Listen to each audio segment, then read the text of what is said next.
സുഹൃത്തുക്കളെ, പൊതുവെ ഞാൻ ഈ എന്റർടൈൻമെന്റ് സാധനങ്ങളൊന്നും ചെയ്യാറില്ല. മാത്രമല്ല, ഞാൻ ബിഗ് ബോസ് ഒന്നും അങ്ങനെ കാണാത്തതാണ്. ബിഗ് ബോസ് എന്ന് പറയുന്നത് ബിഗ് ബോസ് എന്ന് പറഞ്ഞാൽ വലിയ മുതലാളിയാണ്. അപ്പൊ എന്ന് വെച്ചാൽ വലിയ മുതലാളിമാരെ പരിപാടി ഒന്നും കാണാൻ എനിക്ക് താല്പര്യമില്ല. എന്നെ വിളിച്ചാലും ഞാൻ പോകാനും ഉദ്ദേശിക്കുന്ന ഒരാളല്ല. എന്നെ വിളിക്കൂല്ല, അത് വേറെ കാര്യം. പക്ഷേ അതിനകത്ത് ഇപ്പൊ പുറത്തിറങ്ങിയിട്ടുള്ള കുറെ ആൾക്കാരുടെ ഒരുപാട് കാര്യങ്ങൾ കാണുമ്പോൾ എനിക്ക് തോന്നിയിട്ടുള്ളത് ഇതിനകത്ത് ശരിയായി വരുന്നത്. ഇതിനകത്ത് ഇപ്പോ ഈ മുല്ലപ്പൂ എന്ന് പറയുന്ന സാധനം ഉണ്ടല്ലോ, ഇവളെ കാട്ടിക്കൂട്ടല്, ഇവളെ അതിനകത്ത് കാണിച്ച കാട്ടിക്കൂട്ടല്, പിന്നെ അവിടെ നിന്ന് ഇറങ്ങിയിട്ടുള്ള ജിൻഡോ ഒരു കുഴപ്പമില്ലാത്ത ചെറുപ്പക്കാരനാണെന്ന് തോന്നുന്നുണ്ട്. എനിക്കതിനകത്ത് ഏറ്റവും ജെന്യൂൻ ആയിട്ടുള്ള കണ്ടസ്റ്റന്റ് ആയിട്ട് തോന്നിയിട്ടുള്ളത്. കാരണം എന്ന് വെച്ചാൽ ഞാൻ 2021 എന്റെ സുഹൃത്ത് അതിനകത്ത് കണ്ടസ്റ്റന്റ് ആയിരുന്നു. ഞാനൊന്നും കണ്ടിട്ടില്ല. 2022 കണ്ടിട്ടില്ല. 22 ഉള്ളതിന്റെ അവസാനം ഞാൻ കണ്ടിരുന്നു. ഈ അലകൾ വീരൻ എന്ന് പറയുന്ന ഡോക്ടർ വന്നപ്പം ഞാൻ എന്താ വെച്ചാൽ ഇവന്റെ ഈ കോമാളിത്തരം കോപ്രായ എല്ലാം കൂടി കണ്ടപ്പോ എനിക്ക് ഒരു രസം തോന്നി. അപ്പൊ ഇടയ്ക്ക് നമുക്കൊരു നേരം പോക്ക് വേണമല്ലോ, അങ്ങനെ കണ്ടിട്ടുണ്ട്. മാത്രമല്ല അവനേക്കാൾ വളരെ മിടുക്കിയായിട്ടുള്ള ഒരു പെൺകൊച്ചാണ്. അവൻ കല്യാണം കഴിക്കാൻ പോകുന്ന ഈ ആരതി എന്ന് പറയുന്ന പെൺകുട്ടി എനിക്ക് തോന്നിയിട്ടുമുണ്ട്. അവനേക്കാൾ ക്വാളിറ്റി ഉണ്ട്. അവൾക്ക് അത്ര വലിയ പ്രകടനപരിധിയൊന്നുമില്ല. അങ്ങനെ വന്ന് ഞാനിത് ശ്രദ്ധിച്ചു. പിന്നെ അഖിൽമാരാര് വരുന്നു. അപ്പോൾ ഇതിനോടൊന്നും കൂടി ഒന്ന് നമ്മൾ ഒബ്സർവ് ചെയ്യാൻ തുടങ്ങി. അങ്ങനെ ഒബ്സർവ് ചെയ്യുമ്പോൾ നമ്മൾ സ്ഥിരമായിട്ട് അതിന്റെ പ്രേക്ഷകനൊന്നുമല്ല. നമ്മൾ ഇടയ്ക്ക് ഇരുന്ന് കാണും. ഇടയ്ക്ക് എപ്പോഴെങ്കിലും ഒക്കെ ഇരുന്നിട്ട് ഈ നമ്മൾ സ്ക്രോൾ ചെയ്യുമ്പോൾ വരുന്ന വീഡിയോസിന്റെ കൂട്ടത്തിൽ ഈ സാധനങ്ങൾ വരുമ്പോൾ ഒന്ന് കാണും. അല്ലാതെ നമ്മൾ മെനക്കെട്ട് അതിനു വേണ്ടി കാണാൻ പോകാറില്ല. പക്ഷേ ഈ സീസണിനകത്ത് ഞാൻ കുറച്ചുകൂടി സീരിയസ് ആയിട്ടൊന്ന് ഒബ്സർവ് ചെയ്തിരുന്നു. കുറച്ച് ഒരുപാട് സമയമൊന്നും ചെലവഴിച്ചു എന്നുള്ളത് പറയാനില്ല. പക്ഷെ ഞാൻ സ്റ്റാർട്ടിങ് ശ്രദ്ധിച്ചിട്ടില്ലെങ്കിലും ഇടയ്ക്ക് വെച്ചിട്ട് ഞാൻ ശ്രദ്ധിക്കാൻ തുടങ്ങിയപ്പോൾ എനിക്ക് അതിനകത്ത് തോന്നിയിട്ടുള്ള ഏറ്റവും ബെസ്റ്റ് ആയിട്ടുള്ള ആൾക്കാരെന്ന് പറഞ്ഞു കഴിഞ്ഞാൽ ഒന്ന് സിബിൻ എന്ന് പറയുന്ന ചെറുപ്പക്കാരനാണ്. ജനുവിനായിരുന്നു. വേറൊന്ന് അൻസിബാസൻ ജനുവിനായിരുന്നു. ജനുവിനിറ്റി അവര് എൻഡ് വരെ അവർ കീപ്പ് ചെയ്തിട്ടുണ്ട്. സിബിൻ ഇടയ്ക്ക് വെച്ച് ഔട്ടായി. അൻസിബാസൻ ലാസ്റ്റിലാണ് ഔട്ടാവുന്നത്. പക്ഷെ ഇവർക്കൊരു ജനുവിനിറ്റി ഉണ്ടായിരുന്നു. മനുഷ്യനായിട്ട് നിൽക്കണ്ടേ? ഈ അഭിനയിച്ചു മാത്രം നിന്നാൽ മതി. അവിടുത്തെ ടാസ്ക് ഒക്കെ കൊടുക്കുമ്പോൾ ഒക്കെ അതിനനുസരിച്ച് അഭിനയിച്ചോ. അത് മാത്രമല്ല, നമ്മളെന്താ ഉദ്ദേശിക്കുന്നത്? ഇത് പണ്ട് ഈ മലയാളി ഹൗസ് എന്ന് പറഞ്ഞ സാധനം ഉണ്ടായിരുന്നു. അതേമാതിരിയുള്ള പരിപാടിയായിട്ട് മാറരുത്. നമ്മളൊക്കെ കോളേജിൽ പഠിക്കുമ്പോൾ ഞാൻ എന്തായാലും ഹോസ്റ്റലിലൊന്നും താമസിച്ചിട്ടില്ല. ഹോസ്റ്റലിലൊക്കെ താമസിക്കുന്ന ആൾക്കാര് അവരെ ഹോസ്റ്റലിൽ കൂടെ താമസിക്കുന്നവരുമായിട്ട് 2 or 3 വർഷം ഒരുമിച്ച് താമസിക്കുകയാണെങ്കിൽ, PG ആണെങ്കിൽ 2 വർഷം, ഡിഗ്രി ആണെങ്കിൽ 3 വർഷം, എഞ്ചിനീയർ ആണെങ്കിൽ അതിനനുസരിച്ചുള്ള കാലം, മെഡിക്കൽ സ്റ്റുഡൻസ് ആണെങ്കിൽ 4 or 5 വർഷം താമസിക്കുന്ന സമയത്ത് ഇവരൊരു ക്ലാഷും ഇല്ലാതെ ഇവരെ ആ പേഴ്സണൽ ബന്ധം എല്ലാ കാലത്തും കൊണ്ടുപോകുന്നുണ്ട്. ഈ സാധനം തരുന്നൊരു മെസ്സേജ് എന്താ വെച്ചാൽ മലയാളികൾ തമ്മിൽ കൂടിക്കഴിഞ്ഞാൽ അടിയാന്നുള്ള. ഇത് വളരെ തെറ്റായിട്ടുള്ള മെസ്സേജാണ്. കാരണം ഇവരെ പോലുള്ള ഈ തോന്നിവാസികളായിട്ടുള്ള കണ്ടസ്റ്റൻസിനെ എടുക്കുന്നതിന്റെ ഭാഗമായിട്ടാണ്. ഞാൻ പറയട്ടെ, ഏറ്റവും സർഗാത്മകമായി മത്സരം പരസ്പരം ഉണ്ടായിക്കോട്ടെ, ടാസ്കുകളിൽ മത്സരമാവാം. പക്ഷെ ബന്ധങ്ങൾ സൃഷ്ടിക്കണ്ടേ? ഒരുമിച്ചല്ലേ ജീവിക്കണം. 100 ദിവസം ഒരുമിച്ച് ജീവിക്കുക. ഈ 100 ദിവസം എന്ന് പറയുന്നത് ജീവിതത്തിലെ ഏറ്റവും വിലപ്പെട്ട സമയമാണ്. 3-3.5 മാസമാണ് വരുന്നത്. 3 മാസത്തിലേറെ വരുന്നുണ്ട്. ആ സമയത്ത് ഇവർക്ക് ബന്ധം സൃഷ്ടിക്കാൻ പറ്റിയില്ലെങ്കിൽ ഇവര് ഏത് മലയാളിയായിട്ടാ ചോദിച്ച് ജീവിക്കാൻ പറ്റിയവർക്ക്? അതാലോചിക്കണ്ടേ? അവിടെയാണ് പല ഈ മത്സരാർത്ഥികളുടെയും വിജയവും പല മത്സരാർത്ഥികളുടെയും പരാജയവും എന്ന് വിശ്വസിക്കുന്ന ഒരാളാണ്. കാരണം ഈ മനുഷ്യൻ ഒരുമിച്ച് കൂടിക്കഴിഞ്ഞാൽ, മലയാളികൾ ഒരുമിച്ച് കൂടിക്കഴിഞ്ഞിട്ട് ഒരു സ്ഥലത്ത് താമസിച്ചു കഴിഞ്ഞാൽ, 10 ദിവസം താമസിച്ചു കഴിഞ്ഞാൽ തമ്മിലടിക്കുന്നവരാണെന്നുള്ളതാണെന്ന് കഴിഞ്ഞാൽ വളരെ തെറ്റായ സന്ദേശമാണ് കൊടുക്കുക. അതാലോചിക്കണ്ടേ? ആ സാമാന്യ ബോധം പോലും ഈ പൊട്ടന്മാർക്കും ഈ പുട്ടിമാർക്കും ഇല്ല. ഇവരവിടെ കിടന്നിട്ട് ഞങ്ങളിപ്പോ ശരിയാക്കും. ഏതോ ഒരു വന്തരാന്നോ എന്തോ പറഞ്ഞിട്ടുള്ള സാധനം വന്നായിരുന്നു. ഇവരുമാരെയൊക്കെ അടുത്ത കച്ചവടം എന്താ അറിയോ? എനിക്ക് വീടില്ല, എനിക്കിതില്ല. ഇടീ അവളമാരെ പ്രായത്തിലൊന്നും എനിക്കും ഇതൊന്നും ഇല്ലായിരുന്നു. എനിക്കിപ്പോഴും വീടില്ല. ഞാനത് പറഞ്ഞിട്ട് ആരോടെങ്കിലും പൈസ വയ്ക്കാൻ പോകുന്നുണ്ടോ? ഇത് മാർക്കറ്റ് ചെയ്യുക എന്നുള്ളതാണ്. എന്നിട്ട് അതിൽ ആരെങ്കിലും ഫണ്ടേഴ്സിനെ കണ്ടെത്തുക എന്നുള്ള സാധനമാണ് ഇവരിൽ ബഹുഭൂരിപക്ഷം കൊണ്ടുവരുന്നത്. അതിനു വേണ്ടിയിട്ടുള്ള തെമ്മാടത്തിലാണ് കാണിച്ചുകൊണ്ടിരിക്കുന്നത്. പിന്നെ റോക്കി എന്ന് പറയുന്ന ഒരുത്തൻ 5 വയസ്സേറെ ബുദ്ധി ഇല്ലാത്ത ഒരുത്തൻ, അവന് കോമൺ സെൻസ് എന്ന് പറയുന്നത് അവന്റെ അടുത്തുകൂടി പോയിട്ടില്ല. അവന്റെ കുപ്പി വിൽക്കാൻ നിൽക്കുന്നത് 10 ലക്ഷം രൂപ. അവന്റെ കുപ്പി ആർക്കാ വേണ്ടേ? 10 രൂപയ്ക്ക് പോലും പട്ടി മേടിക്കില്ലാന്നേ. അവന്റെ വിചാരം അവന് കുപ്പി വിൽക്കുക, പിന്നെ ഈവൻ ബിഗ് ബോസ് താരമായിരുന്നു എന്നൊക്കെ പറഞ്ഞു കഴിഞ്ഞാൽ അവന്റെ കുപ്പി എല്ലാവരും കൂടി അങ്ങ് ലേലം വിളിച്ചങ്ങ് എടുക്കുന്ന ഇമാതിരി നോളകളാ. മറഡോണയുടെ ടീഷർട്ട് വിറ്റതോ അല്ലെങ്കിൽ പിന്നെ സച്ചിൻ തെണ്ടുൽക്കറിന്റെ ബാറ്റ് വിറ്റതോ പോലെയൊന്നും അല്ലത്. അതൊക്കെ ഒരു പ്രത്യേക സാഹചര്യത്തിൽ സംഭവിക്കുന്ന, അത് മാത്രമല്ല അതിന് പിന്നെ ഇന്റർനാഷണൽ ലെവലിലോ നാഷണൽ ലെവലിലോ സംഭവിക്കുന്ന. ഇതിവിടെ കൊച്ചു സ്ഥലത്ത് കുറച്ച് ആൾക്കാർ കാണുന്ന ഒരു പരിപാടി, ഞാൻ പോലും ഫുള്ളായിട്ട് കാണാത്ത പരിപാടി എന്ന് ഞാൻ പറഞ്ഞു. അതിനകത്ത് ഇവന്റെ കുപ്പി വിൽക്കുക, പിന്നെ ഈ 10 ലക്ഷം രൂപയ്ക്ക് 10 രൂപയ്ക്ക് പോലും പട്ടി മേടിച്ചിട്ടില്ല എന്നുള്ളത് നമുക്ക് ഉറപ്പാണ്. അവൻ തന്നെ വേണമെങ്കിൽ കൈ വെച്ച് കിടക്കാന്നല്ലാതെ, അല്ലെങ്കിൽ അവന് വലിച്ചെറിയാം, അത്രയേ ഉള്ളൂ. ഈ മാതിരി ഊളകളാണ് ഇതിനകത്ത് നടക്കുന്നത്. ബിഗ് ബോസിന്റെ പിന്നെ ഈ പ്രൊഡ്യൂസേഴ്സ് ശ്രദ്ധിക്കേണ്ട കാര്യം എന്ന് വെച്ചാൽ ഇങ്ങനെ വിവരമില്ലാത്തവരെ ഇതിനകത്ത് കൊണ്ടുപോയി ഇങ്ങനെ ഇട്ടരുത്. കുറച്ച് കോമൺ സെൻസ് ഉള്ള ആൾക്കാരെ ഇട്ട് കഴിഞ്ഞാൽ ഈ സാധനത്തിനൊരു പിന്നെ ഒരു കുറച്ചുകൂടി ഒരു എനർജി ഉണ്ടാവും എന്നുള്ള അഭിപ്രായം എനിക്കുണ്ട്. പിന്നെ ഇപ്പൊ ഈ മുല്ലപ്പൂ കുറെ വർത്താനം കൊണ്ട് പറഞ്ഞിട്ടുണ്ട്. ഞാൻ പറഞ്ഞല്ലോ, ഞാൻ അതിനകത്ത് ഏറ്റവും ജെന്യുവനായിട്ട് കണ്ടിട്ടുള്ളത് ഒന്ന് ഈ പിന്നെ മറ്റേ സിബിൻ എന്ന് പറയുന്ന ചെറുപ്പക്കാരനെയാണ്, ഒന്ന് അൻസിബ ഹസൻ എന്ന് പറയുന്ന ആ പെൺകുട്ടിയാണ്. അവര് വളരെ ജെന്യുവനായിട്ട് നിന്നിട്ടില്ല. അവരുടെ പേഴ്സണാലിറ്റി എവിടെയും സറണ്ടർ ചെയ്തിട്ടില്ല. നമ്മുടെ വ്യക്തിത്വം കൊണ്ടായിട്ട് പണയം വെക്കരുത്. ആ വ്യക്തിത്വം കൊണ്ടേ പണയം വെക്കുന്നിടത്ത് നമ്മൾ തീർന്നു. പിന്നെ ഇപ്പൊ ജിൻഡോ എന്ന് പറയുന്ന ചെറുപ്പക്കാരനാണ് വിജയിയായത്, അത് ഓക്കെ, അതിന് കുഴപ്പമൊന്നുമില്ല, അതിനകത്തൊന്നും കുഴപ്പമില്ല. അതിന് മുമ്പ് അവർ കണ്ടെത്തിയിട്ടുള്ള വിജയികളെ കുറിച്ചും എനിക്ക്, പിന്നെ റെനീഷ എന്ന് പറയുന്ന പെൺകുട്ടിയെ കുറിച്ചും എനിക്ക് അഭിപ്രായ വ്യത്യാസമില്ല, അഖിൽമാരെ കുറിച്ച് അഭിപ്രായ വ്യത്യാസമില്ല. അതിനു മുമ്പ് വന്നിട്ടുള്ള പിന്നെ അതിലേക്ക് ഞാൻ പിന്നെ ഒരുപാട് എനിക്ക് ഡീറ്റെയിൽ ആയിട്ട് പോകാൻ പറ്റിയിട്ടില്ല. പിന്നെ ദിൽഷ, ഈ റോബിനുമായിട്ട് മത്സരിച്ച് വിജയിച്ചിട്ടുള്ള പെൺകുട്ടി, ഇവർക്കൊക്കെ എന്തെങ്കിലുമൊക്കെ ഒരു സാധനം എവിടെങ്കിലും വെച്ചിട്ട് പിന്നെ കണ്ടെത്താൻ പറ്റുന്നുണ്ട് എന്നുള്ളതാണ് നമ്മൾ ശ്രദ്ധിച്ചിട്ടുള്ളൂ. നമ്മൾ പിന്നെ അതിന്റെ പുറകെ ഒന്നും കൂടിയിട്ടില്ല. കാരണം ഞാൻ പറഞ്ഞല്ലോ, ഇതിന്റെ സ്ഥിരം ഫോളോവർ അല്ല. പക്ഷേ ഇപ്പൊ സംഭവിച്ചിട്ടുള്ള കാര്യം എന്താ? ഇപ്പൊ ഇവര് പിന്നെ ഈ ചായ തുമ്മിയത് പോട്ടെ, തുമ്മല് മനുഷ്യന് വരും. തുമ്മിയെ കഴിഞ്ഞാൽ ആദ്യം പോയിട്ട് പറയേണ്ട എന്താ?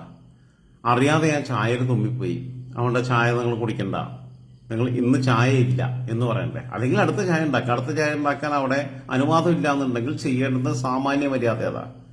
ഇവള് അത് മാത്രമല്ല പറഞ്ഞേ, ഇവള് പറഞ്ഞത് തുമ്മിയിട്ട് ഈ ചായ കൊടുക്കുന്നതിന് മുമ്പ് ഈ പിന്നെ തൊട്ടടുത്തുള്ള ഒരു പെണ്ണുപിള്ള ഉണ്ടായിരുന്നു, ഒരു തടിച്ചൊരു പെണ്ണുപിള്ള. അവളെടുത്ത് പറഞ്ഞത് പിന്നെ ടേസ്റ്റ് കൂടുന്നു. അപ്പൊ ഇവളെത്ര വൃത്തിയിട്ടുള്ള, പിന്നെ കുളിക്കൂല. ഇത് മനോഹരമായിട്ട് അങ്ങ് അഭിമാനപൂർവ്വം വിളിച്ചു പറയാ, ഞാൻ കുളിക്കും, ഞാൻ എല്ലാ ദിവസവും ഒന്നും കുളിക്കത്തില്ല, ഞാൻ 2 ദിവസം കൂടുമ്പോഴേ കുളിക്കത്തുള്ളൂ. ഞാൻ പറയട്ടെ, എനിക്കൊക്കെ ദിവസം ഒരു 4-5 പ്രാവശ്യം ഞാൻ കുളിക്കുന്നുണ്ട്. കാരണം എനിക്ക് സൗകര്യമുള്ളതുകൊണ്ടാ, എനിക്ക് പിന്നെ വർഷങ്ങളായിട്ടുള്ള സൗകര്യമുള്ളതുകൊണ്ടാ. ഗൾഫിലാവുമ്പോഴും ഞാൻ 3 പ്രാവശ്യം കുളിക്കുമായിരുന്നു.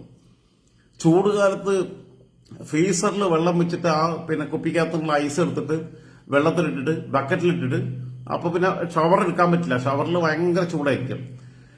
എന്നിട്ടെടുത്തിട്ടാണെങ്കിൽ ഞാൻ 3 പ്രാവശ്യം കുളിക്കായിരുന്നു. അങ്ങനെ 3 പ്രാവശ്യം കുളിക്കണം എന്നുള്ള അഭിപ്രായമൊന്നും എനിക്കില്ല. 1 പ്രാവശ്യം കുളിച്ചൂടെ? എല്ലാവർക്കും 3 പ്രാവശ്യം കുളിക്കാൻ പറ്റില്ല. അപ്പൊ എനിക്കറിയില്ല, എന്റെ പെങ്ങന്മാര് പോലും 3 പ്രാവശ്യം കുളിക്കണ്ടോന്ന് എനിക്കറിയില്ല. 1 പ്രാവശ്യം കുളിച്ചൂടെ മനുഷ്യന്? എനിക്ക് എന്റെ ഭാര്യയുടെ കൂടെ ഉണ്ടാകുന്ന സമയത്ത് ഒരു സെക്ഷൽ റിലേഷൻ കഴിഞ്ഞു കഴിഞ്ഞാൽ കുളിക്കാതെ കിടക്കാൻ പറ്റില്ലായിരുന്നു. ഞാനും കുളിക്കണം, അവളും കുളിക്കണം, എനിക്ക് നിർബന്ധമായിരുന്നു അങ്ങനെ കാര്യത്തിനകത്ത്. ഒക്കെ ഒരു പിന്നെ 6 വർഷമായിട്ട് ഞങ്ങള്, പിന്നെ 6 വർഷമല്ല, 6-7 വർഷമായിട്ട് ഞങ്ങൾ പിരിഞ്ഞിരിക്കുക. ഇത് മനുഷ്യന് കുളിക്കാൻ പറ്റണ്ടേ? അപ്പൊ ഗൾഫിലാവുമ്പോൾ തണുപ്പ് കാലത്തും ബുദ്ധിമുട്ടൊന്നുമില്ല. തണുപ്പ് കാലത്തെന്ന് വെച്ചാൽ ഹീറ്ററുണ്ട്. ഞാൻ ഈ പിന്നെ ഏത് ഓഫീസിൽ ജോലി ചെയ്യുമ്പോഴും ഞാൻ അവിടെ തോർത്ത് കൊണ്ടേ വെക്കും, അവിടെ നിന്ന് കുളിക്കാനുള്ള സൗകര്യം ഉണ്ടാക്കും. ഉച്ചയ്ക്കൊരു കുളി എനിക്ക് നിർബന്ധമായിട്ട് ഉള്ള ആവശ്യം. എല്ലാവർക്കും കഴിഞ്ഞോളെന്ന് ഞാൻ പറയുന്നില്ല. പക്ഷെ നമ്മുടെ നാട്ടില് നിങ്ങൾ ആലോചിക്കേണ്ട കാര്യം, ഈ പറമ്പിൽ കളിക്കാൻ പോകുന്നവരും തെങ്ങ് പിന്നെ കയറാൻ പോകുന്നവരും ഈ പിന്നെ മറ്റേ നെല്ല് കൊയ്യാൻ പോകുന്നവരും രാവിലെ കുളിച്ചിട്ടായി കുളിക്കണേ. വൈകിട്ട് വന്നിട്ട് അവർ പിന്നെ അടുത്ത കുളി കുളിക്കും. അവർ കള്ളു കുടിച്ചാലും ഇല്ലെങ്കിലും ഒക്കെ അവർ ഈ കുളി അവരുടെ മുടക്കാത്ത സംഭവമാണ്. ഇനി വെള്ളം ഇല്ല എന്നുണ്ടെങ്കിൽ നമുക്ക് മനസ്സിലാക്കാം. ഇപ്പം ഞാനിപ്പോൾ ഏറ്റവും അവസാനം താമസിച്ച സ്ഥലത്ത് ചുങ്കത്തറ പ്രദേശത്ത് ഈ കഴിഞ്ഞ വേനൽക്കാലത്ത് വെള്ളത്തിന്റെ ബുദ്ധിമുട്ടുണ്ടായിരുന്നു. ആൾക്കാർ പുഴയിൽ പോയിട്ട് കുളിക്കുന്നത്. പുഴയിൽ പോയിട്ട് കുളിക്കുക എന്ന് പറഞ്ഞാൽ നമുക്കറിയാലോ അതിൻ്റെ ബുദ്ധിമുട്ട്. ഈ ആൾക്കാർ മുഴുവൻ കുളിക്കുകയും പൂത്തനെ കഴുകുകയും ഒക്കെ ചെയ്ത വെള്ളത്തിനകത്താണ് കുളിക്കുന്നത്. അതിന് കുളിക്കുന്നതിനേക്കാൾ നല്ലത് കുളിക്കാതിരിക്കുക. 2 മഗ് എടുത്തിട്ട് അദ്ദേഹത്തിന് കൊടുക്കുക എന്നുള്ള അഭിപ്രായം എനിക്കുള്ളത്. പക്ഷെ അങ്ങനെയുള്ള സാഹചര്യത്തിൽ കുളിക്കാതിരിക്കുക എന്ന് പറഞ്ഞാൽ മനസ്സിലാക്കാം. ഇത് അങ്ങനെയല്ല. ഞാൻ ഒന്നരാടേ കുളിക്കുള്ളൂ, അത് അഭിമാനപൂർവ്വം പറയാം. അപ്പൊ എത്ര വലിയ ദുർഗന്ധം ഉണ്ടാവും ഇതിന്റെ കിടത്ത്. ഇതിനൊക്കെ ആര് ഈ ഞാൻ ചോദിക്കട്ടെ, ഇപ്പൊ ഈ കാസ്റ്റിംഗ് കൗച്ചൊക്കെ നടന്നത് ഇതുമായിട്ടൊക്കെ ബന്ധപ്പെട്ടാണെന്നുണ്ടെങ്കിൽ നടത്തിയവർക്ക് നടക്കിടുണ്ടാവും എന്നുള്ള അഭിപ്രായം ഞാൻ വീണ്ടും ഓർത്തിക്കുക. ഞാൻ മുമ്പൊരിക്കലും വീഡിയോ ചെയ്തിട്ട് ഞാൻ ഡിലീറ്റ് ചെയ്ത് കളഞ്ഞ. നടത്തിയവർക്ക് നടക്കിടുണ്ടാവും. കാരണം എന്ന് വെച്ചാൽ ഞാൻ പറയട്ടെ, ഇപ്പൊ ആർക്കാണെങ്കിലും, നിങ്ങളിൽ ആർക്കാണെങ്കിലും, ആളാവട്ടെ പെണ്ണാവട്ടെ, ഈ ദിവസവും കുളിക്കാത്ത ഒരാളുമായിട്ടാണ് ഈ സെക്സിൽ ഏർപ്പെട്ടതെന്നുള്ളത് ആലോചിക്കുമ്പോൾ നമുക്ക് തന്നെ അറപ്പ് പോകില്ലേ? നമുക്ക് എങ്ങനെയാണ് അഫോർഡ് ചെയ്യാൻ പറ്റുക? നമുക്ക് എങ്ങനെയാണ് അക്സെപ്റ്റ് ചെയ്യാൻ പറ്റുന്നത്? അപ്പൊ അമ്മാതിരി സാധനം. പിന്നെ അത് മാത്രമല്ല, ഇവളിപ്പോ ഈ അനങ്ങിയാൽ ദിൻഷാള്ള എന്നൊക്കെ പറഞ്ഞിട്ട് വരിക. അതൊന്നും വെച്ചാൽ മതപരമായ ഒരു കാർഡ് ഏറ്റെടുത്തിട്ട് ഏതെങ്കിലും ഒരു കെട്ടിയവനെ കിട്ടണം, അതിന് വേണ്ടി ഇടുന്നതാണ്. ഞാനങ്ങനെ മനസ്സിലാക്കുന്നതിനെ സൈക്കോളജിക്കലി. ഇവള് ഉന്നക്ക ഇന്നക്ക എന്നൊക്കെ പറഞ്ഞിട്ട് ഒരു കാക്കാനെ കൊണ്ടുവന്നിരുന്നല്ലോ, ഓൻ ഇട്ടുപോയില്ലേ? അവനെന്താ ഉപേക്ഷിച്ചു പോകാൻ കാരണം വെച്ചാൽ അവൻ ഉദ്ദേശിക്കുന്ന രീതിയിലല്ല, ട്രാക്കല്ല പോണെന്നുള്ളതുകൊണ്ടാണ്. അത് മനസ്സിലാക്കുക. ഇവൾക്ക് മുഴുവൻ കച്ചവട. പിന്നെ ഇവള് പറഞ്ഞ അവിടെ ഭയങ്കര ബുദ്ധിമുട്ടായിരുന്നു, നിങ്ങൾക്കറിയില്ല. ഈ എന്താണ് പറഞ്ഞത്, മറ്റേ ഇതിനകത്ത് കിടക്കുന്ന പോലെയാണ് നമ്മുടെ എന്താ ഇനി പറയാ, നമ്മുടെ മറ്റേ കിച്ചൺ എക്യുപ്മെന്റ് ഉണ്ടല്ലോ, അതിനകത്ത് ഉള്ള മാതിരിയുള്ള അനുഭവമായിരുന്നു. അതുകൊണ്ട് അത് അനുഭവിച്ചാലേ മനസ്സിലാവുള്ളൂ. ഇത് പറഞ്ഞാൽ കേട്ടാൽ തോന്നി ഇവർ ആരെയും പിടിച്ചു കെട്ടിക്കൊണ്ടേതാന്ന്. ഇത് സ്വയം കണ്ടസ്റ്റന്റ് ആയിട്ട് പോവുക, വിനോദാൻ വേണ്ടി പോവുക. അവിടെ പോയിട്ട് ഈ സാധനത്തിനകത്തുള്ള അനുഭവമാണെന്നൊക്കെ പറഞ്ഞു കഴിഞ്ഞാൽ നമുക്ക് മനസ്സിലാക്കാൻ ബുദ്ധിമുട്ടുണ്ട്. അതുമല്ല, ഈ സിബിൻ എന്ന് പറയുന്ന ചെറുപ്പക്കാരന് ഒന്നും അല്ലെങ്കിൽ ഒരു മര്യാദ കാണിച്ചില്ലേ? അവൻ പറഞ്ഞ എനിക്കിത് എനിക്ക് കംഫർട്ടബിൾ അല്ല, എനിക്ക് പോകണം എന്ന് അവൻ പറഞ്ഞില്ലേ ബിഗ് ബോസിനോട്? അതുപോലും ചെയ്യാതിരുന്നിട്ട് ഇപ്പൊ ഈ ഊളത്തരം പറഞ്ഞുകൊണ്ടിരിക്കുക. ഇനി ഇവളെ തന്ത കാണിച്ചിട്ടുള്ള തോന്നിയാസം കൂടി പറഞ്ഞുതരാം. ഇവളെ തന്ത ജാഫർ എന്ന് പറയുന്നതാണ് ഇവളെ തന്തേന്റെ പേര്. ഈ തന്ത എന്ത് കാണിച്ചു? ഈ മറ്റേ എന്താണ് മറ്റേ രഹസ്യ ഏജന്റ് എന്ന് പറഞ്ഞ സാധനമുണ്ട്. ഈ പൊട്ടറയ്ക്ക് എന്തിനാ പറ്റുകയെന്ന് എനിക്കറിയില്ല. ഇവൻ ഭയങ്കര ഫിലിം റിവ്യൂവർ ആണെന്നാണ് പറയണത്. ഞാൻ പറയണത്, ഒരു പരസ്യ സ്ഥലത്ത് കുറച്ച് പ്രേക്ഷകരുടെ മുമ്പിൽ ഞാനും അവനും ഡിബേറ്റ് നടത്താം. ഇന്ത്യൻ സിനിമയെക്കുറിച്ച്, കേരള സിനിമയെക്കുറിച്ച്, ഇന്റർനാഷണൽ സിനിമയെക്കുറിച്ച്, ക്ലാസിക്കൽ ഫിലിംസിനെ കുറിച്ച്, ആർട്ട് ഫിലിംസിനെ കുറിച്ച് ഞാനൊരു ഡിബേറ്റ് നടത്താൻ തയ്യാറാണ്. ഇവൻ ആരാണ് നമ്മുടെ ഈ മറ്റേ എന്താ പറയാ, കളർ ഓഫ് ഇതെടുത്ത മറ്റേ ആളെ ഇറാനി സിനിമാകാരനുണ്ടല്ലോ, മജീദി. അങ്ങനെയുള്ള ഇതാരാന്ന് ഓനറിയോ? ഓനാരാ ഷിൻഡ്ലേഴ്സ് ലിസ്റ്റ് എടുത്തിട്ടുള്ള ആളെന്നുള്ളത് അറിയോ? വെറുതെ സിനിമയെ കുറിച്ച് ഇരുന്നിട്ട് ആവരുന്നിട്ട് കാറിനകത്തിരുന്നിട്ട് ചർച്ച ചെയ്തുകൊണ്ടിരിക്കുക. ഒരു വിവരം കെട്ടവന്മാരാണ് ഇന്ന് കേരളം കൊണ്ടു നടക്കുന്നത്. എനിക്ക് ഭയങ്കര സങ്കടം തോന്നുന്നുണ്ട്. ഇപ്പൊ ഏതൊരു കിം എന്ന് പറയുന്ന ഒരു ചേട്ടൻ വന്നിട്ടുണ്ട്, പിന്നെ വേറൊരു അണ്ണൻ കാസർഗോഡ് നിന്ന് വന്നിട്ടുണ്ട്, പിന്നെ അലൻ ഡിസൂസാന്നോ അലൻ അങ്ങനെന്തോ പറഞ്ഞിട്ട് ഒരു പയ്യൻ ആംഗ്ലോ ഇന്ത്യനാണെന്ന് പറഞ്ഞിട്ട് ഓൻ വന്നിട്ടുണ്ട്. അവനിപ്പോ 2 കോടി രൂപ സ്ത്രീധനം കൊടുക്കുന്ന പെമ്പിളായ കിട്ടണമെന്ന് പറയണേ. ഇങ്ങനെ കുറെ എണ്ണം. പിന്നെ എനിക്ക് തോന്നുന്നത് ഈ ആറാട്ടൻ എന്ന് പറയുന്നത് കുറച്ചെങ്കിലും സെൻസ് ഉണ്ട്. ഈ അശ്വന്ത് കോക്കനും കുറച്ച് സെൻസ് ഉണ്ട്, ഒരു പ്രാഥമിക ധാരണയുണ്ട് സിനിമയെക്കുറിച്ച്. ഇവർ കടന്നിട്ട് ഡാൻസ് കളിക്കുക. ഇതാണോ ഫിലിം റിവ്യൂ? എന്തൊരു വൃത്തികെട്ട കാലത്തേക്കാണ് നമ്മളെ കൊണ്ടുപോകുന്നത്. സഹിക്കാൻ പറ്റുന്നില്ല എനിക്ക് തോന്നുന്നു. എന്നിട്ട് അവ ആസ്വദിക്കാൻ ആസ്വാദകരും, ഇവരുടെയൊക്കെ പോസ്റ്റിന് പിന്നെ ലക്ഷങ്ങളുടെ വ്യൂവേഴ്സ്, ഇവരെ സെലിബ്രിറ്റികളായിട്ട് ഇന്റർവ്യൂ ചെയ്യാൻ കുറെ ആൾക്കാർ. എവിടെ എത്തി മലയാളി എന്നുള്ളതായിരിക്കണം. എന്നിട്ട് പ്രബുദ്ധ മലയാളം എന്ന് പറയും. പ്രബുദ്ധ മലയാളം എന്ത് പ്രബുദ്ധതയോ മലയാളിക്കുള്ളേ? ഒരു തേങ്ങാക്കൊലയില്ലാന്നേ മലയാളിക്ക്. ഇമാതിരി ആൾക്കാരെ എല്ലാം പിന്നെ കൊണ്ട് നടന്ന് ഇവരാണ് സെലിബ്രിറ്റികൾ. ഇപ്പം ഇവിടെ ആരാ സെലിബ്രിറ്റി? അതാലോചിക്കണ്ടേ? ഒരു പ്രാഥമിക ബോധമില്ല. കോമൺ സെൻസ് എന്ന് പറയുന്ന സാധനം അടുത്തുകൂടി പോകാതെ കൊണ്ടുനടക്കുക. എന്നിട്ട് ഇവളെയൊക്കെ കൊണ്ടുനടക്കുക. ഇവള് പിന്നെ ഇതിലേറെ ഒരു കാര്യം പറഞ്ഞാൽ, ഇവളിപ്പോ പിന്നെ ഞാൻ കുളിക്കൂല എന്ന് പറഞ്ഞാൽ അങ്ങനെയല്ല ഇങ്ങനെയല്ല എന്നൊക്കെ പറഞ്ഞ് ന്യായീകരിക്കുന്നുണ്ട്, മെഴുകുണ്ട്. കുളിക്കൂല എന്ന് പറഞ്ഞു കഴിഞ്ഞാൽ കുളിക്കൂല എന്ന് തന്നെയാണ് അർത്ഥം.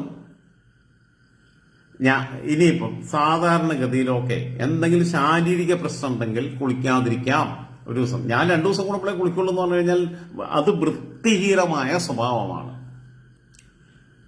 നമ്മുടെയൊക്കെ നാട്ടിലുള്ള സ്വഭാവം എന്താ? രാവിലെ പിന്നെ നമ്മുടെ അമ്മമാര് കുളിച്ചിട്ടാണ് അടുക്കളയിൽ കയറുക. അതാണ് ഇന്ത്യൻ കൾച്ചർ, അതാണ് കേരള കൾച്ചർ. കുളിച്ചിട്ടാണ് അടുക്കളയിൽ കയറുക. പിന്നെ ഇവളിപ്പോ ഇൽസ അള്ള അള്ള ഇള്ള കിള്ള എന്നൊക്കെ പറഞ്ഞിട്ട് പറഞ്ഞുകൊടുക്കുന്നുണ്ട്. തട്ടടുമില്ലല്ലോ, ഒരു സാധനമില്ലല്ലോ. പിന്നെ ഇവള് തന്നെ പറഞ്ഞു, മുമ്പ് പറഞ്ഞതാ, ഈ പിന്നെ ഒരു ഇന്റർവ്യൂവിൽ പറഞ്ഞൊരു വീഡിയോ ഞങ്ങൾ ശ്രദ്ധിച്ചതാ. അതിൽ അവള് പറഞ്ഞിട്ടുണ്ട്, ഞാൻ പെർഫ്യൂം അടിക്കൂല, ഞങ്ങള് മുസ്ലിങ്ങൾക്ക് സ്ത്രീകൾക്ക് പെർഫ്യൂം ഹറാമാണ്, അതുകൊണ്ട് ഞാൻ പെർഫ്യൂം അടിക്കൂല. ഇത് കഴിഞ്ഞിട്ട് ഈ പിന്നെ ഇവളെ മണപ്പിച്ചെന്ന് പറയുന്നില്ല, ഇവള് മണപ്പിച്ച് നടന്നു കൊടുത്തിട്ടുണ്ടല്ലോ ഈ ഗബ്രി എന്ന് പറയുന്ന ചെറുപ്പക്കാരൻ. അവനിപ്പോ തേച്ചിട്ട് പോയി, അതുകൊണ്ടാണ് ഇപ്പൊ നമുക്ക് ആകെ അസുഖം കൂടിയിട്ടുള്ളത്. അവൻ പിന്നെ നൈസായിട്ടങ്ങ് ശരിയാക്കി വിട്ടതാ. അവൻ ടൂളായിട്ട് യൂസ് ചെയ്തേ ഉള്ളൂ. അവൻ പിന്നെ ഈ അതിനകത്ത് പറയുന്നുണ്ട്, എന്തോ കാര്യം പറഞ്ഞപ്പോ എടി നീ പോയി കുളിക്ക് നാറുന്നുണ്ടെന്ന് പറയുന്നുണ്ട്. അവനും അറിയാലോ ഇത് വീഡിയോ എടുക്കുന്നുള്ളത്. ഇവളെ തേച്ചതാന്നുള്ളത് ഇവക്ക് അറിയത്തില്ല. ഇവക്ക് അവളെ എല്ലാം അള്ള നോക്കിക്കൊള്ളുന്നു അവള് പറയുന്നുണ്ട്. അള്ളയല്ല, പിന്നെ പറയുന്നില്ല തേറി. അള്ളാക്കതല്ലേ പണി, നിന്നെ നോക്കിക്കൊണ്ടിരിക്കുന്ന പണി. നീ കുളിക്കുന്നതോ കുളിക്കാത്തതോ നോക്കിക്കൊണ്ടിരിക്കുന്ന പണി. നീ ആരെങ്കിലും കൂടെ കിടന്നു കൊടുക്കുന്നുണ്ടോ ഇല്ലയോ എന്നുള്ളത് നോക്കിക്കൊണ്ടിരിക്കുന്ന പണി. അതൊന്നല്ല ആളുടെ പണി. ആൾക്ക് വേറെ പണി അയക്കുണ്ടാവും. അതെന്തേലും ആവട്ടെ. ഈ ഗബ്രി എന്ന് പറയുന്ന ചെറുപ്പക്കാരൻ ഇവളടുത്ത് പറയുന്നുണ്ട് ഇങ്ങനെ, ഇടി നിന്നെ നാറുന്നുണ്ടെന്ന് പറയുമ്പോൾ ഇവള് പറയുന്നുണ്ട്, ഇടി നീ ഒന്ന് മണത്ത് നോക്ക്, പെർഫ്യൂമിന്റെ മണമല്ലേ എന്ന്. അപ്പൊ ഈ തെമ്മാടി തന്നെയല്ലേ ഇതിന് മുമ്പ് കൊടുത്തിട്ടുള്ള ഇന്റർവ്യൂവിനകത്ത് പറഞ്ഞിട്ടുള്ള എല്ലാ വീഡിയോയും ഞാൻ സൂക്ഷിച്ചു വെച്ചിട്ടുണ്ട്. ഇപ്പൊ മേറമ്മ കേസ് കൊടുത്തുകൊണ്ട് ഞാൻ എല്ലാ കാര്യങ്ങളും വളരെ ശ്രദ്ധിച്ചന്നെ നിൽക്കുന്നത്. ഇതിനകത്ത് മറ്റേ വീഡിയോക്കകത്ത് പഴയ വീഡിയോക്കകത്ത് ഇവിടെ പറയുന്നുണ്ട്, ഞങ്ങൾ മുസ്ലിങ്ങൾക്ക് പെണ്ണുങ്ങൾക്ക് പെർഫ്യൂം അടിച്ചുകൂടാ. പിന്നെ അതിന്റെ മോൾക്ക് എന്നാ പെർഫ്യൂം അടിക്കാൻ തോന്നിയേ? അതും കൂടെ ആലോചിക്കണ്ടേ? പിന്നെ ഇവളെ തന്ത ചെയ്ത വലിയൊരു അബദ്ധമുണ്ട്. ഈ തന്ത എന്ന് പറയുന്നവനാണ് ഈ പിന്നെ ഈ സീക്രട്ട് ഏജന്റ് എന്ന് പറയുന്ന ആളെ ഇങ്ങോട്ട് വിട്ടപ്പോ ഫോൺ ചെയ്തത്. എന്നിട്ട് പിന്നെ അദ്ദേഹം പറയുന്നൊരു വർത്തമാനമുണ്ട് അതിനകത്ത്. ഈ ജാഫർ എന്ന് പറയുന്ന സാധനം പിന്നെ കണ്ട പെണ്ണുങ്ങളുടെ പിന്നെ പാവാടയിൽ തുമ്പിൽ പിടിച്ചുകൊണ്ട് മണപ്പിച്ച് നടക്കുകയല്ല ചെയ്യണ്ടേ, അവനോട് വേണമെങ്കിൽ ഗെയിം കളിക്കാൻ പറയാന്നൊക്കെ പറഞ്ഞു കൊടുത്തു. ഞാൻ ചോദിക്കട്ടെ, എന്റെ പാവാട നീ പാവാട തുമ്പ് പിടിച്ചോ, പാവാട വളി നീ പിടിച്ചോ, വേണമെങ്കിൽ പാവാട പൊക്കിക്കോന്ന് പറഞ്ഞിട്ട് റെഡിയായിട്ട് നിൽക്കുന്ന ഒരു മോളുണ്ടെന്നുണ്ടെങ്കിൽ ആ മോളെ അത് ഇരുത്തണ്ടേ, അല്ലാതെ നന്ന കണ്ടോരെ അല്ലാതെ ഇരുത്തണ്ടേ. മറ്റോനത് യൂസ് ചെയ്തു, ഗബ്രി അത് യൂസ് ചെയ്തു. ഗബ്രി രണ്ടാമത് അതിനകത്ത് ഒരു റീ എൻട്രി വന്നല്ലോ. റീ എൻട്രി വന്നു കഴിഞ്ഞപ്പം ഇവളെ പിന്നെ ഈ കെട്ടിപ്പിടിക്കുകയും ഉമ്മ കൊടുക്കുകയൊക്കെ ചെയ്തത് എന്തിനാണെന്നറിയാം, ഇവളെ ഔട്ടാക്കാൻ വേണ്ടിയിട്ട് ചെയ്തതാ. നായിന്റെ മോനെന്ന് അവനെ കുറിച്ച് പറഞ്ഞപ്പം നായിന്റെ മോൻ അവനല്ല ജാഫറാണെന്നുള്ളത് തെളിയിക്കണം എന്നുള്ളത് വാശിയോട് വിട്ട് അവൻ ചെയ്തു ഞാൻ മനസ്സിലാക്കുന്നത്. റിവഞ്ച് എന്ന് പറയുന്നൊരു സാധനമുണ്ട്, അത് മനുഷ്യനുണ്ടാവും. ചലഞ്ച് ചെയ്യുന്നിടത്തൊരു പരിധിയുണ്ട്. റിവഞ്ച് ഉണ്ടാക്കി കഴിഞ്ഞാൽ ഒരു രക്ഷയില്ല. അയാളെ മോള് എന്തിനും റെഡിയായിട്ട് എല്ലാവരുടെ അടുത്ത് പോവുകയാണെന്നുണ്ടെങ്കിൽ അത് മോളെയാണ് തിരുത്തണ്ടേ. അല്ലാതെ ഈ ചെറുക്കൻ വന്നിട്ട് ഇവൻ പിന്നെ വിളിക്കുന്നിടത്തല്ലേ ഇവള് പോകാൻ റെഡിയാണെന്നുണ്ടെങ്കിൽ പിന്നെ അവൻ കൊണ്ടു നടക്കുന്നേ. എന്നിട്ട് അവൻ ഇപ്പൊ പുറത്തിറങ്ങിയിട്ട് വല്ല സപ്പോർട്ട് ചെയ്യാനുണ്ടോ? എനിക്ക് തോന്നുന്നില്ല. എന്തായിരുന്നാലും പിന്നെ ഇതൊക്കെ നിങ്ങളൊന്ന് ആലോചിച്ച് നോക്കണേ. ഇപ്പം ഈ അഖിൽമാരാറൊക്കെ പുറത്തിറങ്ങിയിട്ട് എന്ത് പിന്നെ ക്രെഡിബിൾ ആയിട്ട് കാര്യങ്ങൾ കൊണ്ട് നടക്കുന്നുണ്ട്. അഖില് പൈസ ഉണ്ടാക്കുന്നുണ്ട്. അഖിൽ ഇന്റർവ്യൂ പോലും പെയ്ഡ് അല്ലാതെ കൊടുക്കുന്നില്ല. പെയ്ഡ് അല്ലാതെ കൊടുക്കുന്ന ആദ്യത്തെ നിമിഷത്തിൽ എനിക്ക് കിട്ടുമായിരിക്കും, അത് വേറെ കാര്യം. അന്ന് പിന്നെ മീഡിയ പ്രവർത്തനം ഞാൻ നടത്താൻ തീരുമാനിക്കുമെന്നുള്ളത് എനിക്കറിയില്ല. പിന്നെ അത് മാത്രമല്ല, ഈ എന്റർടൈൻമെന്റ് പരിപാടി ഞാൻ അധികം നടത്താറില്ല, പൊളിറ്റിക്കൽ സാധനങ്ങൾ ചെയ്യാറില്ലേ. പക്ഷെ അഖിലിനെ കൃത്യമായിട്ട് അഖില് ഇപ്പോഴും ഡൗൺ ടു എർത്ത് ആയിട്ടാണ് നിൽക്കണേ. അഖിൽ ആ രീതിയിലെ കാര്യങ്ങൾ അവതരിപ്പിക്കുന്നത് ഒന്നുമില്ല. ഈ നന്ദന എന്ന് പറയുന്ന പെങ്കൊച്ച് വരെ വന്നിട്ട് എന്ത് തോന്നിയാസാ കേട്ടണേ. അവള് ലോകത്തെ ഏറ്റവും വലിയ വിവരമുള്ള ആളാ. ഇവരോടൊക്കെ ഇരുന്നിട്ട് ഒരു 10 മിനിറ്റ് ഇരുന്ന് സംസാരിച്ചാൽ, പിന്നെ ചാനലുകളുടെ മുമ്പിൽ നിന്ന് സംസാരിച്ചാൽ ഇവരെ വിവരക്കേട് മുഴുവൻ എനിക്ക് ബോധ്യപ്പെടുത്താൻ പറ്റും. അഖിലിന്റെ അടുത്ത് ചിലപ്പോൾ നടക്കില്ല. അഖിലിന് ബോധമുണ്ട്. ഈ സിബിൻ എന്ന് പറയുന്ന ചെറുപ്പക്കാരനും അത്യാവശ്യം നല്ല അന്തവും കുന്തമുള്ളതാണ്. ജിൻഡോയ്ക്ക് അത്ര ഉണ്ടെന്ന് എനിക്ക് കരുതുന്നില്ല. പക്ഷെ ജിൻഡോ ആയിരുന്നു ഇതിനകത്ത് ഇവരെക്കാളൊക്കെ വരേണ്ട ആള്. എന്താ വെച്ചാൽ എന്തൊക്കെ പറഞ്ഞാലും കുറച്ച് ജെന്യൂനിറ്റി അവനുണ്ട് സിബിനും പോയ സ്ഥിതിക്ക്. അല്ലാതെ ഇവരെന്ത് കേട്ടിട്ട് ഇവര് പറയണേ. പിന്നെ ഞാൻ പറഞ്ഞല്ലോ, ഈ റോബിനുമായിട്ട് 10 മിനിറ്റ് ഇരുന്ന് സംസാരിച്ച് കഴിഞ്ഞാൽ റോബിനുമായിട്ട് ഞാൻ റോബിനൊന്നുമല്ല എന്നുള്ളത് ഞാൻ തെളിയിക്കും. റോബിന്റെ ഭാര്യ ആരതി പിന്നെ മിടിക്കുക. അവള് പിന്നെയും അല്ല ഭാര്യയായോ, കല്യാണം കഴിച്ചിട്ടില്ല എന്ന് തോന്നുന്നു. ഞാൻ പിന്നെ ഞാൻ ഇന്നെന്ന് വെച്ചാൽ ഇന്ന് പിന്നെ ഇരുന്നിട്ട് ഇതിന്റെ പുറകെ ഒന്നാണ് കൂടി. ഞാൻ പറഞ്ഞല്ലോ, അതിനകത്ത് അൻസിബ അസനും സിബിനും ജിൻഡോയും തന്നെയായിരുന്നു കമ്പാരിറ്റീവ്ലി കുറച്ച് ജെന്യൂനായിട്ട് നിന്നത്.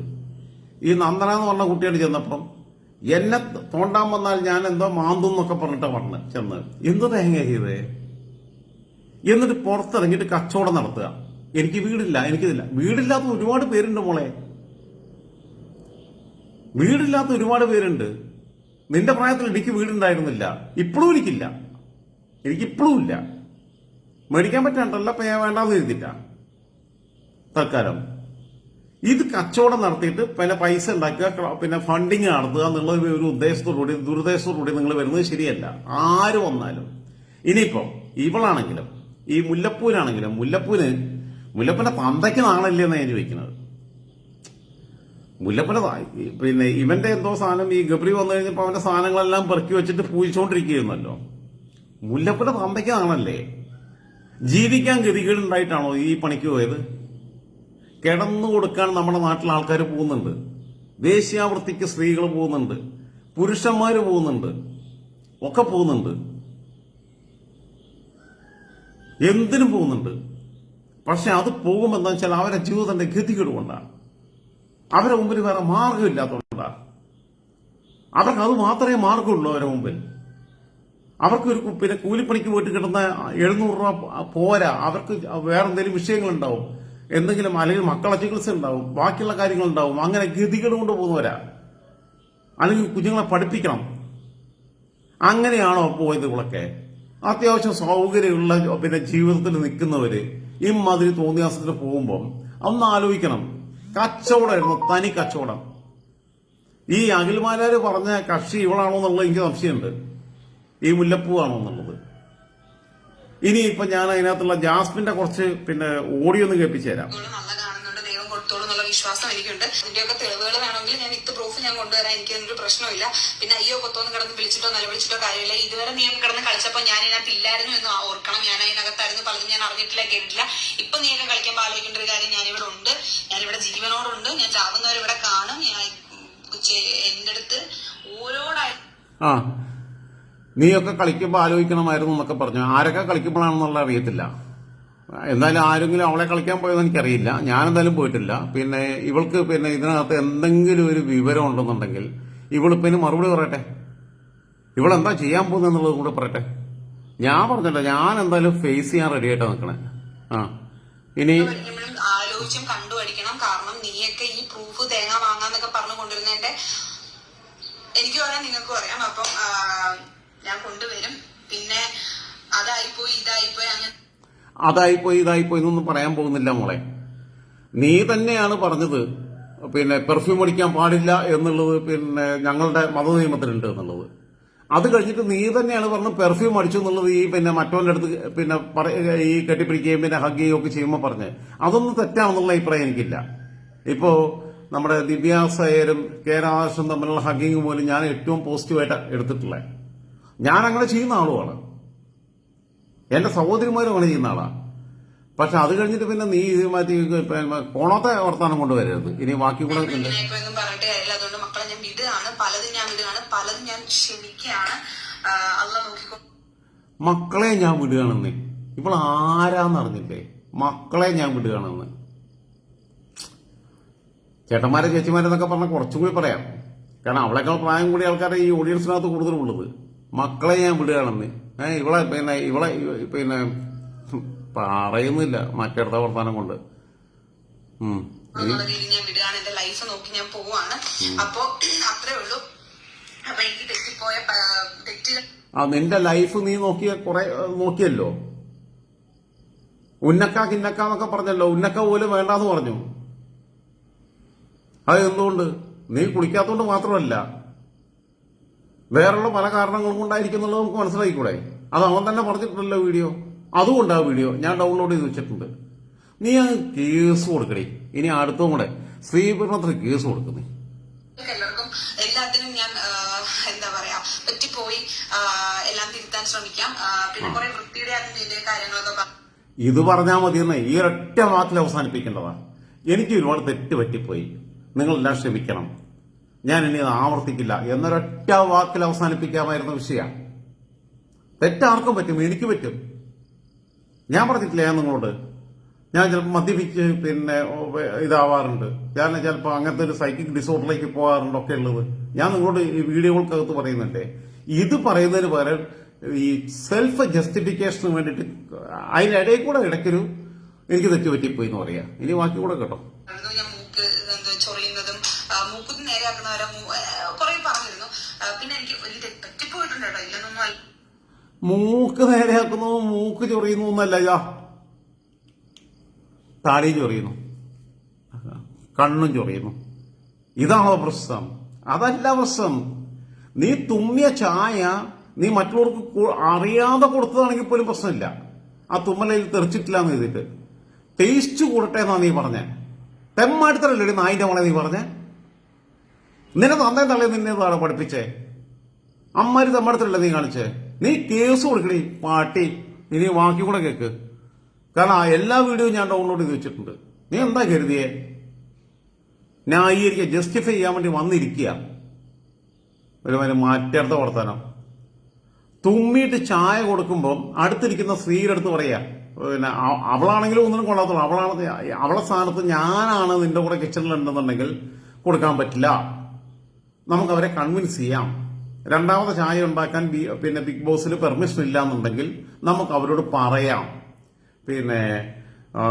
ചായ ഉണ്ടാക്കിയപ്പോൾ ഇങ്ങനെ ഒരു അബദ്ധം പറ്റിപ്പോയി, അറിയാതെ തുമ്മിപ്പോയി, അല്ലെങ്കിൽ ചായക്കകത്ത് എന്തെങ്കിലും അബദ്ധം പറ്റിപ്പോയി, അതുകൊണ്ട് ചായ ഇല്ല എന്നെന്ന് പറഞ്ഞ് കൺവിൻസ് ചെയ്യല്ലേ വേണ്ട. അതല്ലേ ജെനുവിനിറ്റി. അത് ചെയ്യാതെ ഈ നായിന്റെ മോള് പിന്നെ തുമ്മി കൊടുത്തിട്ട് ടേസ്റ്റ് കൊടുത്തോളൂ പിന്നെ കൊടുത്തിട്ട് ഓലക്കമല വർത്താനം പറയാം. ഇവിടെ അതുമല്ല, ഇവക്കെതിരെ പോസ്റ്റ് ഇടുന്നവരൊക്കെ എന്തോ ആക്കുന്ന പറഞ്ഞ. എന്നാ പിന്നെ ആദ്യം രാജ് ജോസഫിനെ ആക്കടി നീ. ഞാൻ വാക്കിനെ കാണിച്ചു തരാം, നിന്നെ ശരിയാക്കി തരാം ഞാൻ തന്നെ. ആൾക്കാരാണ് അവര്. നമുക്ക് ഇത് മാത്രം നോക്കിയിടണം, തെറ്റുകൾ മാത്രം നോക്കിയിടണം, അത് മാത്രമേ കാണുള്ളൂ. ഇല്ലെങ്കിൽ ഇല്ലാത്ത തെറ്റ് നമ്മൾ ഉണ്ടാക്കി ബിൽഡ് ചെയ്തെടുക്കും. അപ്പൊ അതൊക്കെ അത്രേ ഉള്ളൂ. പരിപാടികളൊക്കെ ഇല്ലാത്ത തെറ്റുകൾ ഉണ്ടാക്കി ബിൽഡ് ചെയ്തെടുക്കുന്നു. ഇവളെ നന്ദയാണല്ലോ വന്നിട്ട് ചായക്കകത്ത് തോന്നിയ. ഇവളൊക്കെ എന്താ കരുതിയിട്ടുള്ളത്? മലയാളികൾക്ക് ബോധമില്ല, അതുകൊണ്ട് തന്നെ ഇവളൊക്കെ 3-ാം സ്ഥാനത്ത് പോയത്. ഞാൻ പറയട്ടെ, എന്നെ ഇത് ആൾക്കാർ പറയും സ്ത്രീവിരുദ്ധരാണ്, മറ്റേതാണ് മറിച്ചതാണെന്നുള്ളത്. അങ്ങനെ പറഞ്ഞു, എനിക്ക് കുഴപ്പമില്ല. കഴിഞ്ഞ തവണ ജയിച്ച കൊച്ചിന്റെ ജയിക്കല്ല, അഖിലിന്റെ താഴെ വന്ന കൊച്ചിന്റെയൊക്കെ വീഡിയോസ് ഞാൻ കാണാറുണ്ട്. അതുകൊണ്ട് ഔട്ടെടുത്ത ഏറ്റവും നല്ല കൊച്ച. എനിക്ക് ഇതിനു മുമ്പ് എനിക്ക് ഈ സാധനത്തിനകത്ത് ഞാൻ റെഫർ ചെയ്തപ്പോൾ എനിക്ക് കണ്ടതിനകത്ത് ഏറ്റവും വലിയ ബോറൻ മറ്റവനായിരുന്നു ഈ റോബിൻ. പക്ഷെ അവനെ ഇവിടെ തോപ്പിച്ചു കളഞ്ഞു. റോബിനേക്കാൾ വലിയ ബോറായിട്ടുള്ള സാധനം. റോബിനെ ഞാൻ കുറ്റം പറയുമ്പോൾ എന്തായാലും ഞാൻ സ്ത്രീവിരുദ്ധനാണെന്ന് ആരും പറയില്ലല്ലോ. ഇമാതിരിയുള്ള തോന്നിവാസലൊക്കെ വന്നൊക്കെ ഇനി ഇതിനകത്ത് കുറെ ഉണ്ട്. പക്ഷെ ഞാൻ പിന്നെ ഈ മുഴുവൻ കേൾപ്പിച്ച് നിങ്ങളെ ബോറടിപ്പിക്കുന്നില്ല. സത്യം പറഞ്ഞു കഴിഞ്ഞാൽ ഇങ്ങനെ ഇമാതിരി ഇതൊക്കെ അറപ്പ് തോന്നുക മലയാളികളോട്. ഇജാതി സാധനങ്ങളെല്ലാം എടുത്ത് പൊക്കി പിടിച്ച് കൊണ്ടു നടക്കുക. എന്തിനാ കൊണ്ടു നടക്കുന്നത്? ഇപ്പോ പിന്നെ EMS നായനാരോ കരുണാകരനോ CH സുധമാനനോ AK ആന്റണിയോ ഒന്നല്ല കേരളത്തിലെ ഏറ്റവും വലിയ ആൾക്കാർ ഇവരാ. ശ്രീനാരായണ ഗുരുവും ചട്ടമ്പി സ്വാമിയൊക്കെ അടിപ്പെട്ടു പോയി. എഴുത്തുകാരായിട്ടുള്ള പ്രഗത്ഭർ മുഴുവൻ അടിപ്പെട്ടു പോയി. മഹാകവികൾ മുഴുവൻ അടിപ്പെട്ടു പോയി. എന്നിട്ട് ഇവരാണ് സെലിബ്രിറ്റികൾ. എന്തുകൊണ്ട് സെലിബ്രിറ്റികളാണെന്ന് പറയണേ? അസൂയം കൊണ്ട് പറയുകയല്ല സുഹൃത്തുക്കളെ. അങ്ങനെയാണെങ്കിൽ ഞാൻ അഖിലിനെ കുറിച്ച് കൂടിയാ പറയണ്ടേ. ഏറ്റവും കൂടുതൽ ആ സെലിബ്രിറ്റി ഇമേജ് അനുഭവിക്കുന്ന ഒരാള് അഖില. ഇന്നും പൈസ ഉണ്ടാക്കുന്ന ആളാ. ദിവസവും 2-3 ലക്ഷം രൂപ അവൻ ഉണ്ടാക്കുന്നുണ്ട്. മിനിമം ഒരു ഇന്റർവ്യൂവിന് പോയാലും പൈസ മേടിക്കുന്നുണ്ട്. ഉദ്ഘാടനത്തിന് പോയാൽ 5 ലക്ഷം രൂപ മേടിക്കുന്നത്. ചിലടത്ത് 10 ലക്ഷം രൂപ മേടിക്കുന്നുണ്ട്. ദൂരത്തേക്ക് പോകുമ്പോൾ കോടികൾ അവൻ ഉണ്ടാക്കുന്നുണ്ട്. എനിക്ക് അവനോട് അസൂയല്ലോ. ഒരു കോമൺ സെൻസ് ഉണ്ടാവണം. ഞാൻ അഖിലിനെ ആദ്യം ശ്രദ്ധിക്കുന്നത് ഈ ലക്ഷദ്വീപില് ഉള്ള മറ്റേ അഡ്മിനിസ്ട്രേറ്റർ പ്രഫുൽ ഗോഡ പട്ടേൽ വന്ന സമയത്തുള്ള ചർച്ചയിൽ 2020 ഞാൻ അന്ന് അഖിലിനെ ആദ്യമായിട്ട് കാണുന്നത്. ഞാൻ പറഞ്ഞ ഒരു സെൻസ് വേണമെന്നേ മനുഷ്യന്. ഒരു സാമാന്യ ബുദ്ധി വേണം നിനക്ക് അഡ്രസ് ചെയ്യാൻ. പിന്നെ ബുദ്ധി ഇല്ലാത്ത ആൾക്കാരെ നമ്മൾ സ്നേഹിക്കണം. അത് വേറെ കാര്യം. നമ്മളെ വീട്ടിലാണെങ്കിലും ബാക്കിയിടത്താണെങ്കിലും ഒക്കെ ഇനിയിപ്പം ഓട്ടിസം ബാധിച്ചവരോ അല്ലെങ്കിൽ പിന്നെ ഭിന്ന മാനസിക ശേഷിയുള്ളവരൊക്കെ ഉണ്ടാവും. അവരെ നമ്മൾ സ്നേഹിക്കണം. പക്ഷെ നിങ്ങൾ ഇവരെ ഈ പൊക്കിക്കൊണ്ട് നടക്കുമ്പം ഈ കൊണ്ട് നടക്കുന്ന സെലിബ്രിറ്റികളാവാൻ അങ്ങനെയാണെങ്കിൽ അവരെയാണ് കൊണ്ട് നടക്കേണ്ടതെന്നേ. ഇപ്പൊ ഞാൻ പറയട്ടെ, ഈ മലപ്പുറത്ത് റഹ്മാൻ എന്ന് പറയുന്ന കഥാപാത്രമുണ്ട്. റഹ്മാൻ കുറച്ച് പിന്നെ പ്രശ്നങ്ങൾ മെന്റലി ഫിസിക്കലി ഒക്കെ ഉള്ള ആളാണ്. പക്ഷെ റഹ്മാനെ ഗൾഫിൽ വരെ കൊണ്ടുപോയിട്ടുണ്ട്. എനിക്ക് ആ മലപ്പുറത്തവരോട് ഇഷ്ടമുണ്ട്. നിങ്ങൾ അങ്ങനെ കൊണ്ടുനടക്കുക ആൾക്കാരെ. അല്ലാതെ ഈ മാതിരി സാധനങ്ങളെ വേഷം കെട്ടി ഇങ്ങനെ വരിക, എന്നിട്ട് വലിയ വർത്താനം പറയുക, കാണുന്നിടത്തെല്ലാം പിന്നെ പായ ഒരിച്ചു കൊടുക്കുക, എവിടെ വേണമെങ്കിലും പാവാട പൊക്കി കൊടുക്കുക, എന്നിട്ട് ഇവരെയൊക്കെ പൊക്കിക്കൊണ്ട് നടക്കുക. എനിക്ക് ഈ മലയാളി സമൂഹത്തോട് മുഴുവൻ എനിക്ക് വെറുപ്പ് തോന്നുന്നുണ്ട് സത്യമായിട്ട്. കാരണം ഏതവസ്ഥയിൽ നമ്മളെത്തി അതാലോചിച്ച് നോക്കുക. ഇങ്ങനെ ചെയ്തോട്ടെ, ജീവിക്കാൻ വേണ്ടി ചെയ്യട്ടെ. എന്നിട്ട് വലിയ വർത്താനോ പിന്നെ തുമ്മിയിട്ട് ചായ കൊടുക്കുക, ഒരുമാതിരി വൃത്തികെട്ടോള്.